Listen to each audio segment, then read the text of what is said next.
જળાશયો અને નદીના જળસ્તર ઉપર સતત આપણે દેખરેખ રાખી રહ્યા છીએ. કેટલાક નીચાણવાળા વિસ્તારોમાં પાણી ભરાવાની ફરિયાદ સ્થિતિ સર્જાઈ હતી, જેના ઉપર પણ અત્યારે અલગ અલગ સંબંધિત વિભાગ દ્વારા તેના માટેની કામગીરી કરવામાં આવેલી છે. હજુ સુધી કોઈના સ્થળાંતરની જરૂર આપણને પડી નથી.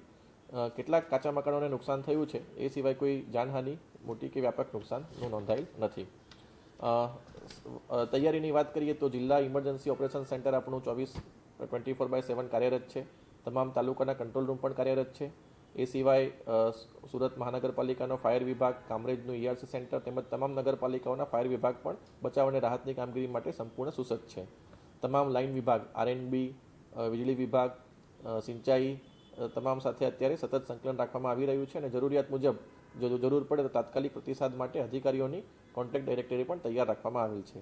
હું સુરતના તમામ નાગરિકજનોને વિનંતી કરું છું કે હવામાન વિભાગની આગાહી અને જિલ્લા વહીવટીતંત્રની સૂચનાઓનું પાલન કરે.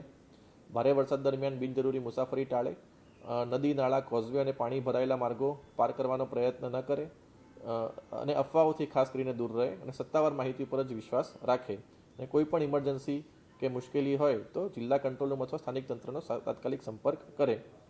સુરત ડિસ્ટ્રિક્ટનો જે હેલ્પલાઇન નંબર છે એ 1077 છે, જે ઇમરજન્સી સિચ્યુએશન માટે આપણે યુઝ કરી શકીએ છીએ.